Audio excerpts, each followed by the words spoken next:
आपके साथ कभी ऐसा हुआ है कि आपने एक डेट डिसाइड की हो कि इस डेट को मैं अपना ऐप लॉन्च करूंगा या फिर अपडेट लॉन्च करूंगा एंड सडनली एक ऐसी प्रॉब्लम ऐप से रिलेटेड सामने निकल कर आती है जिसे अगर आप सोल्व भी करने बैठोगे तो कम से कम 1-2 महीने तो लग जाएंगे। मैंने डे 28 वाली वीडियो में ऐप के अपडेट की एक प्रोग्रेस रिपोर्ट दी थी एंड ऑनेस्टली स्पीकिंग मैं काफी खुश भी था क्योंकि 90% मेरे ऐप का अपडेट का काम खत्म हो चुका था और अभी तो 95% खत्म हो चुका है। फिर इस वीडियो को डालने के बाद मैं लाइब्रेरी गया, मैंने 1-2 बच्चों को अपने ऐप के बारे में बताया, उनके फोन में ऐप इंस्टॉल करवाया तो वहां पर एक स्टूडेंट मिला जिसके पास Vivo Y73 फोन था। जब उस बच्चे ने अपने फोन में हमारा ऐप चलाया तो आप वीडियो में देख सकते हो कि क्या हालत हुई है ऐप की, और ये सब देख के मेरा दिमाग हो गया था पूरी तरह खराब। मैंने सोचा यार इतनी मेहनत से ऐप बनाई, इतने टाइम लगाया, इतने महीने लगाए, इतने घंटे लगाए और फ्री ऐप दी स्टूडेंट्स को, और पता नहीं क्या प्रॉब्लम आ गई ऐसी कि प्ले स्टोर पे एप्लीकेशन होते हुए ऑटोमेटिकली क्या ऐसी प्रॉब्लम हो सकती है एप्लीकेशन में, क्या कोड में ऐसी दिक्कत आई होगी कि एप्लीकेशन में ये सब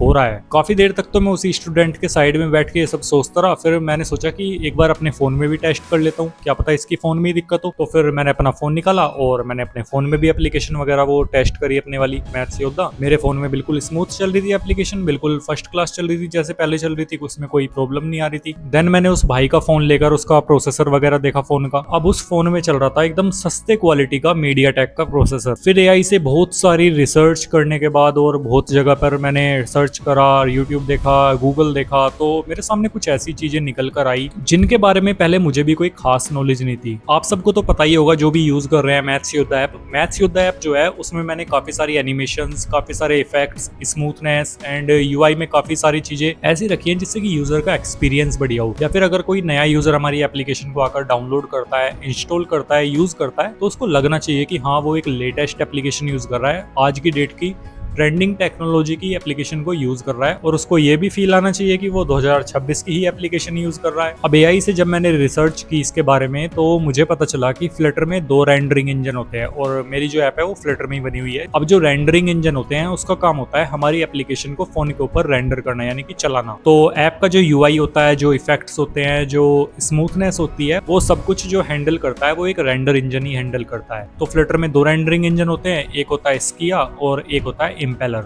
अब जो स्किया रेंडरिंग इंजन था वो एकदम बढ़िया था अकॉर्डिंग टू गूगल, वो स्टेबल भी था एंड काफी बढ़िया चल रहा था। लेकिन उसमें बस एक प्रॉब्लम थी कि जो यूआई में जो हम एनिमेशंस लगाते हैं, जो इफेक्ट्स लगाते हैं ना फ्लटर ऐप के अंदर, तो जब कोई फ्लटर ऐप को फर्स्ट टाइम ओपन करता है और वो स्किया पर रेंडर हो रही है तो वहां पर थोड़ा सा लैग फेस होता था यूजर को, यानी कि थोड़ा सा ग्लिच, या फिर आप बोल सकते हो ऐसा लगता था कि थोड़ी सी एप्लीकेशन जो है वो हैंग सी हो रही है। इस प्रॉब्लम को स्किया रेंडरिंग इंजन सोल्व नहीं कर पा रहा था तो गूगल ने लॉन्च कर दिया इम्पेलर रेंडरिंग इंजन। अब इम्पेलर ने काफी हद तक ये प्रॉब्लम सोल्व कर दी, और जब गूगल को लगा कि हाँ ये काफी सारी प्रॉब्लम सोल्व कर रहा है जो कि स्किया नहीं कर पा रहा था, तो गूगल ने इसको बाय डिफॉल्ट फ्लटर का रेंडरिंग इंजन बना दिया। यानी कि अब जितनी भी एप्लीकेशन रेंडर होंगी लेटेस्ट में, जो भी बनेंगी इनके लेटेस्ट एसडीके पर, वो सारी की सारी इम्पेलर रेंडरिंग इंजन से ही रेंडर होंगी। अब जो प्ले स्टोर पर ऐप है मैथ्स योद्धा, उसको जब मैंने बनाया था तो उसमें भी मैंने लेटेस्ट फ्लटर एसडीके इंस्टॉल करके ही उसकी कोडिंग वगैरह की थी। तो जिस भी फोन में हमारी ऐप इंस्टॉल होगी तो उस फोन में जो रेंडरिंग इंजन यूज होगा वो बेसिकली इम्पेलर ही यूज होगा। अब इम्पेलर का इशू सुन लो, इम्पेलर बढ़िया एकदम गूगल के हिसाब से एकदम फर्स्ट क्लास है, बढ़िया एनिमेशन एंड ऑल का सारा लैग खत्म कर दिया उसने, इफेक्ट्स का लैग खत्म कर दिया और यूआई को उसने काफी हद तक स्मूथ कर दिया है फ्लटर एप्लीकेशन के अंदर। लेकिन ये जो इम्पेलर रेंडरिंग इंजन है ये अभी तक स्टेबल ही नहीं है। अभी तक कुछ डिवाइसेस एंड प्रोसेसर्स में ये रेंडरिंग इंजन बिल्कुल ठीक से काम नहीं कर रहा है, जैसे कि Vivo Y73, Realme 7। अब गूगल की टीम लगी हुई है इसको धीरे धीरे पीछे से इंप्रूव करने में ताकि ये रेंडरिंग इंजन भी स्टेबल हो जाए एंड हर डिवाइस और हर प्रोसेसर में हमारी फ्लटर की एप्लीकेशन, चाहे हम कितनी भी एनिमेशंस, कितने भी इफेक्ट्स यूज करें, वो एकदम स्मूथली रेंडर हो और ऐसा यूआई ग्लिच वगैरह, यूआई इशू कुछ भी ना आए। तो बेसिकली जैसा आपको वीडियो में दिख रहा है, जो हमारी एप्लीकेशन ओपन होते ही ये जो कुछ डिवाइसेस में इस तरीके से बिहेव कर रही है जिसमें पूरा यूआई उड़ गया है, खत्म हो चुका है, तो इसमें एप्लीकेशन की कोई गलती नहीं है, ना ही एप्लीकेशन के कोड के अंदर कोई प्रॉब्लम है। ये जो प्रॉब्लम है मेनली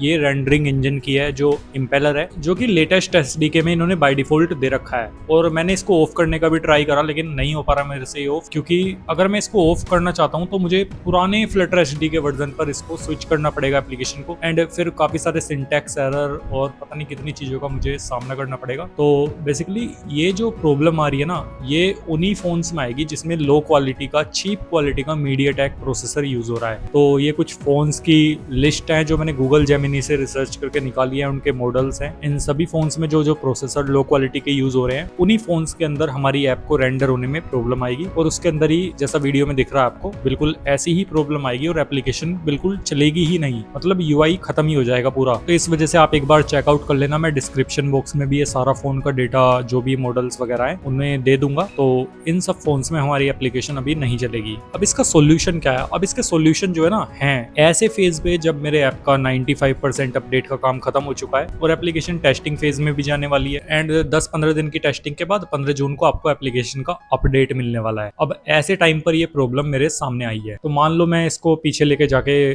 सारी चीजें फिक्स करने का ट्राई भी करूंगा तो नहीं हो पाएंगी। दूसरा सोल्यूशन है इसका कि मैं इसमें से सारे एनिमेशन, सारे यूआई इफेक्ट्स और जितने भी मतलब मैंने इसमें हैवी यूआई चीजें लगाई हैं इंप्रूवमेंट के लिए जिससे कि यूजर एक्सपीरियंस अच्छा हो, वो सारी मैं हटा दूं। मतलब इसको मैं एक ऐसी एप्लीकेशन बना दूं मैथ से योद्धा को जैसे एक नॉर्मल एप्लीकेशन होती है जो कि काफी सारी ऑलरेडी पड़ी हुई है प्ले स्टोर पे पहले से ही। फिर मैंने सोचा, मैंने कहा यार इतनी मेहनत से इतने सारे इफेक्ट्स लगाए थे, इतना यूआई इंप्रूव करा था, इतनी एनिमेशंस लगाई थी, अब मैं इसको कम करूंगा और वैसी नॉर्मल एप्लीकेशन ही बना दूंगा तो क्या ही फर्क रह जाएगा उन नॉर्मल एप्लीकेशन में और हमारी मैथ से योद्धा ऐप में। तो इस वजह से वो आइडिया भी मैंने ड्रॉप कर दिया। तो जितने भी लोगों के पास ऐसे फोन्स है जिसमें मीडियाटेक के प्रोसेसर यूज हो रहे हैं और हमारी एप्लीकेशन मैथ योद्धा उसमें नहीं चल पा रही है, तो गाइज आप सबसे बस मेरी एक ही रिक्वेस्ट है, प्लीज एप्लीकेशन की रेटिंग जाकर खराब मत करना प्ले स्टोर पे। आप थोड़ा सा वेट कर लो, अराउंड 1 से 1.5 साल का। जैसे जैसे पीछे से इंप्रूवमेंट होगा फ्लटर के रेंडरिंग इंजन में, इंपेलर में, वैसे वैसे हमारी एप्लीकेशन भी ऑटोमेटिकली इंप्रूव हो जाएगी।